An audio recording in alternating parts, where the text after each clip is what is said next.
میں تو امتی ہوں اے شاہ ڈرامے جو تاریخی بنائے جاتے ہیں تو ڈرامے دیکھنا تو ہم جائز نہیں کہتے, اس میں بے حیائی بھی ہوتی ہے, مگر جو بنانے والے ہیں وہ کہتے ہیں کہ ایک ماحول جب کریٹ کیا جاتا ہے, ایک ماحول دکھایا جاتا ہے, اس سے تاریخ اور ہسٹری آپ کے دماغ میں زیادہ اچھی طرح سے بیٹھتی ہے. تو طیب اردگان نے ڈرامہ بنایا نا, ارطغرل بڑا مشہور ڈرامہ چل رہا ہے, بہت دنیا دیکھ رہی ہے, تو میں ڈراموں کو جائز نہیں کہتا, لیکن جو لوگ فلمیں دیکھ رہے ہیں پہلے سے بے حیائی کے کاموں میں پڑے ہوئے ہیں اور غلط چیزیں دیکھ رہے ہیں, تو ہم ان کو کم از کم یہ مشورہ دیتے ہیں کہ یار انڈین فلمیں دیکھنے سے بہتر ہے یہ جو آج کل وہ ڈرامے جو ہمارے فیملی سسٹم کو تباہ و برباد کر رہے ہیں, جب تم نے دیکھنا ہی ہے تو کم از کم ایک کم درجے پر آ جاؤ نا, اس کو دیکھ لو, تو اس سے تو پھر بھی بہتر ہے کہ کم از کم تمہیں ہسٹری تو پتہ چلے گی, کم از کم تمہیں یہ تو پتہ چلے گا مسلمانوں کی تاریخ کیا تھی.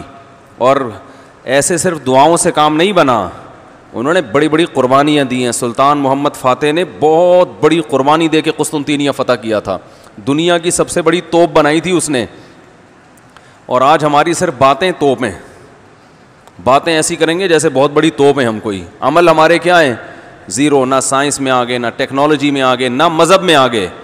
وہ ٹیکنالوجی کی دنیا میں بہت آگے تھے, سائنس کی دنیا میں بہت آگے تھے. سلطان محمد فاتح نے جب قسطنطینیہ کو فتح کرنے کا ارادہ کیا, استنبول کو, نبی کی پیشگوئی تھی کہ میری امت میں جو طبقہ استنبول جو فتح کرے گا نا وہ جنتی ہے.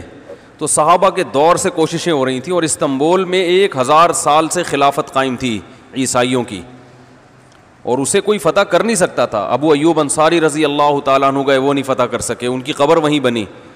بڑے حملے ہوتے رہے, اتنی چوڑی دیوار میں نے خود دیکھی ہے, اس کی میں نے ویڈیو بھی بنائی تھی, اور اتنی لمبی دیوار شہر کے گرد کہ اس کو ناممکن اسباب کی دنیا میں, ایئر اٹیک تو ہوتے نہیں تھے نا اس زمانے میں, جانا تو پیدل فوج نہیں تھا, جائے گی کہاں سے بھائی, چڑھے گی کیسے اس پہ, سیڑھیاں لگا کے جو چڑھتے تو اوپر انہوں نے گرم تیل گرم ہوتا تھا, اس کے دیگ رکھے ہوئے ہوتے تھے, تو وہ دیگ الٹتے تھے تیل ڈال کے, کوئی چڑھ نہیں سکتا تھا.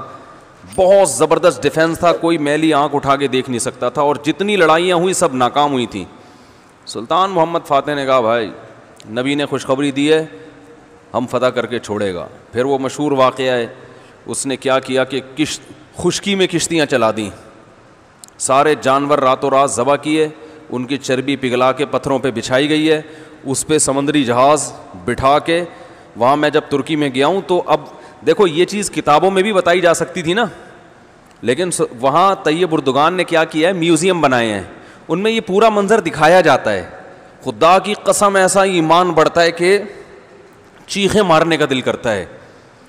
ایسی جو علماء بھی گئے ہیں نا, بنوری ٹاؤن کے ایک شیخ الحدیث گئے تھے, وہ کسی نے بتایا وہ رو رہے تھے چیخیں مار کے, جو جاتا ہے یہ منظر ہوتا ہے.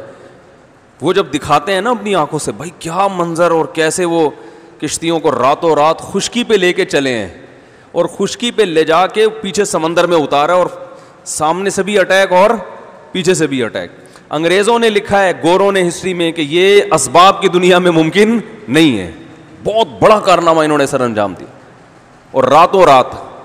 تو یہ ہماری تاریخ تھی جس کی وجہ سے ہمیں عروج ملا تھا. آج ہم صرف پیڑے کھا رہے ہیں, باتیں ٹھوک رہے ہیں بیٹھ کے, صحیح ہے نا. بزرگوں پہ طنز, علماء پہ اعتراضات, ایک دوسرے پہ کیچڑ اچھالنا, فرقہ پرستی, ان چیزوں میں ٹائم ضائع ہو رہا ہے, اور کوئی موٹیویٹ کرنے والا نہیں ہے, کوئی تعمیری کام کرنے والے لوگ بہت تھوڑے رہ گئے ہیں, اور ٹیکنالوجی کی طرف تو توجہ ہی نہیں ہے. یونیورسٹی میں جو لڑکا مذہب پہ چلتا ہے, سب کی بات نہیں کر رہا, ایجوکیشن میں سب سے پیچھے وہی ہوتا ہے عام طور پہ, اسی کی شکایتیں آ رہی ہوتی ہیں. یہ چونکہ نمازی ہے لہذا نمبر سب سے کم اس کے آتے ہیں. نمازی کے نمبر تو زیادہ آنے چاہیے بھائی, جو تبلیغ میں وقت لگاتا ہے اس کو تو ایجوکیشن میں زیادہ آگے ہونا چاہیے. یہ تو ہمارے مذہب کا حصہ ہے. صحابہ کرام نے جو ملکوں کے ملک فتح کیے, اور جو ہمارے تاریخ میں فاتحین ملتے ہیں, سب سے پہلا بحری بیڑا حضرت معاویہ نے بنایا ہے. سمندر پہ سب سے بڑی فوج جو اس وقت اتاری ہے وہ کس نے اتاری ہے؟ حضرت معاویہ رضی اللہ تعالیٰ عنہ نے. اور نبی نے پیشگوئیاں سنا دی تھی پہلے کہ سمندر کی لڑائی ہوگی, اس میں جو شہید ہوگا اسے میں جنت کی خوشخبری دیتا ہوں. اور آپ صلی اللہ علیہ وسلم نے سمندر میں شہید ہونے والے کو زیادہ بڑا شہادت کا درجہ عطا فرمایا. میں نے تو سمندری لڑائی کے فضائل پر احادیث جمع کی تھیں, ایک میرا بیان ٹوٹلی اسی پر ہوا تھا کہ سمندری لڑائی کتنی اہم ہے. نبی کو معلوم تھا میری امت سمندروں پہ بھی چلے گی. سمندر پہ چلنا ٹیکنالوجی کے بغیر ممکن ہے کیا؟ پھٹے لگا کے بیٹھ جاؤ گے اس پہ کہ ملاحوں کو بلاؤ گے یار تم مچھلیاں پکڑتے ہو, دو چار پھٹے یہاں بھی, او بھائی لڑنا ہے اس پہ تو سامنے والا بھی لڑے گا. تو نبی صلی اللہ علیہ وسلم نے فرمایا جو سمندری لڑائی ہے, جو شخص سمندر پہ جہاد کرے گا اس کے جو چکر آئیں گے نا اس پہ بھی اللہ اس کو اجر دے گا. بڑی خوشخبری ہیں اس کے گناہوں کی معافی کی, کیونکہ آپ کو پتا تھا کہ امت جب تک سمندر پہ کو فتح نہیں کرے گی اور سمندر پہ سفر نہیں کرے گی یہ اس دنیا پہ حکومت نہیں کر سکتی. تو حضرت معاویہ نے جو پہلا بیڑا بنایا اس کے امیر کو امیر البحر کہتے تھے. بحر کہتے ہیں سمندر. یہ امیر البحر کی ٹرم یہ انگلش میں منتقل ہوئی ہے جس کو ایڈمرل کہا جاتا ہے. بہت ساری فوجی اصطلاحات اور سائنسی اصطلاحات عربی سے انگلش میں ٹرانسفر ہوئی ہیں, عربی سے انگلش میں گئی ہیں. آج میڈیکل سائنس میں بہت سے الفاظ ایسے ہیں جو عربی سے انگلش, مسلمان سائنسدانوں کے تھے وہ, لیکن اب دیکھو حال کیا بنا دیا.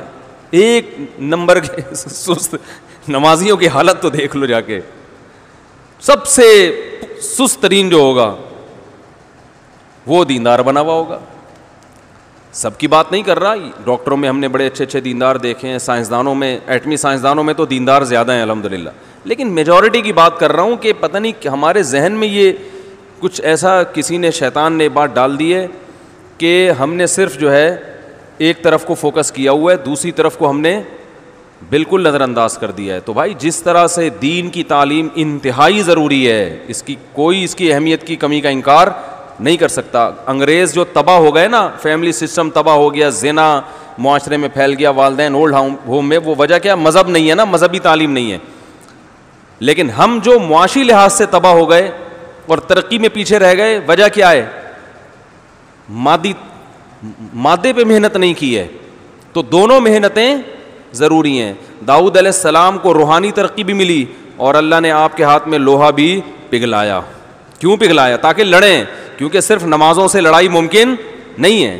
ذکر کرتے تھے نا داؤد علیہ السلام, چاروں طرف سے پرندے جمع ہو جاتے تھے, ایسی خوبصورت آواز میں تلاوت کرتے تھے, ذکر کرتے تھے. وَالطَّيْرَ مَحْشُورَةً كُلٌّ لَهُ أَوَّابٌ, قرآن کہہ رہے پرندے, اور یا جبالُ أَوِّبِي مَعَهُ وَالطَّيْرُ, جب اللہ کا ذکر کر رہے ہیں پہاڑوں سے بھی لا الہ الا اللہ کی آوازیں آتی. یہ ذکر تھا, لڑنے کے لیے یہ نہیں ہے کہ اے داؤد ہم نے آپ کو ذکر بھی دیا اور آپ جو ہے روزے بھی رکھتے ہیں اور تہجد بھی پڑھتے ہیں, لہذا اب آپ کو تو اسلحہ بنانے کی ضرورت نہیں ہے, ویسے ہی فتح ہو جائے گی ایمان کی طاقت سے. نا نا نا نا نا, زرہیں بناؤ, قدر فی السرد, صحیح ہے نا, کڑیاں بناؤ, فوج تیار کرو, لڑائی کے لیے اصول بولتے کیوں نہیں بھائی, کچھ اور ہیں. تو دونوں چیزیں نہیں ہیں. داؤد علیہ السلام, سلیمان علیہ السلام کے گھوڑے بھی تو تھے, انہیں کیا ضرورت تھی گھوڑوں کی بھائی؟ کہتے میں اللہ کا اتنا عبادت گزار ہوں, میں اسباب اور وسائل کیوں, میں مصلی بچھاؤں گا, دعا مانگوں گا, ملک فتح ہو جائے گا.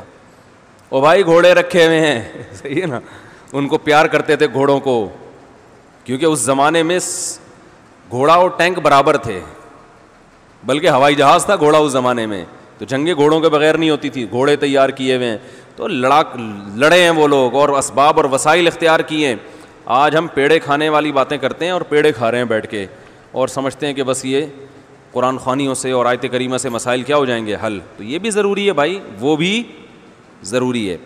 تو میں بتا رہا تھا کہ وہ جو ڈرامے کی بات کر رہا تھا, تو ماحول بنانا پڑتا ہے نا. تو طیب اردگان نے کیا کیا کہ کیونکہ جو لبرل لوگ ہیں وہ ایسے ڈرامے, ایسی فلمیں بنا کے نا نوجوان نسل کا دماغ خراب کر دیا انہوں نے. اتنا دیکھو, اب محمد بن قاسم کو بھی لوگوں نے ڈاکو کہنا شروع کر دیا ہے, معاذ اللہ. وہ شخص جو سندھ میں اسلام لانے کا ذریعہ بنا, اگر وہ ڈاکو تھا تو اس سندھ میں اسلام کون لے کر آیا؟ انگریز کہے گا تمہارے تو اسلام, جو بر صغیر میں اسلام آیا سندھ کے راستے سے, سندھ کو تبھی باب الاسلام کہا جاتا ہے نا. بر صغیر میں اسلام کہاں سے آیا ہے؟ سندھ کے راستے سے. پھر پورے انڈیا میں بھی پھیل گیا اور بنگلہ دیش, برما, کہاں تک پھیلا ہے. تو انٹری جو ہوئی ہے محمد بن قاسم کے ذریعے ہوئی ہے. پروپیگنڈا دیکھو, وہ بھی چور, وہ بھی معاذ اللہ, وہ بھی ڈاکو, محمود غزنوی بھی ڈاکو. وجہ کیا ہے؟ جس کے ہاتھ میں میڈیا ہوگا نا چلے گی اور سنی اسی کی جائے گی, آپ جو کچھ بنا کے پیش کر دیں. تو طیب اردگان نے کہا بھائی ان کو انہی کی زبان میں جواب دینا ہے. ناول لوگ نہیں پڑھتے, رسالے نہیں پڑھتے لوگ, تو نوجوان طبقہ فلمیں ڈرامے دیکھتا ہے. تو اس نے کہا ڈرامہ بناؤں گا, اور ایسا بنا کے دکھایا کہ آج رپورٹیں یہ آ رہی ہیں بہت سے غیر مسلم مسلمان ہو چکے ہیں. تو میں عام لوگوں کو وہ ڈرامہ دیکھنے کا مشورہ نہیں دیتا, اس میں عورتیں بھی ہیں اور کچھ کہا جاتا ہے, میں نے نہیں دیکھا وہ ڈرامہ, بے حیائی کے مناظر بھی ہیں, لیکن میں ان لوگوں کو جو غلط چیزیں دیکھ رہے ہیں ان سے کہتا ہوں یار کچھ دیکھنا ہی ہے تو پھر ادھر دیکھ لو, جو نہیں دیکھ رہے وہ کچھ بھی نہ دیکھیں, وہ پھر اس کے بعد پھر آگے بھی جائیں گے, وہ یہ دیکھ کے پھر وہ ان کو شوق پیدا ہوگا ذرا فلمیں بھی دیکھیں. اور جو نہیں دیکھ رہے وہ تو بچے رہے ہیں, جو دیکھ رہے ہیں تو بری چیزیں دیکھ رہے ہیں تو بھائی یہ دیکھ لو پھر, تو اس سے کم از کم ایک کریٹیو سوچ پیدا ہوگی تمہاری, اور کم از کم ایک تعمیری سوچ پیدا ہوگی, مسلمانوں کی ہسٹری کا تمہیں پتہ چلے گا. تو اردگان کی سوچ چونکہ یہ تھی اس لیے اس نے وہ کر دیا, اور اس سے بہت لوگ پریشان ہیں اس ڈرامے سے. یعنی اس سے جو اسلام دشمن قوتیں پوری دنیا میں پابندی لگانے کی کوشش میں لگی ہوئی ہیں. ابن تیمیہ رحمہ اللہ کا قول ہے نا, تمہیں باطل کی پہچان نہ ہو نا کہ حق کیا ہے اور باطل کیا ہے, تو دیکھ لو باطل کے تیروں کا رخ کس طرف ہے. سارے باطل جس کے پیچھے پڑے ہوئے ہو نا, سمجھ لو یہ کیا ہے, حق ہے, تو ان کو پتہ ہے اس کا اثر کیا پڑ رہا ہے.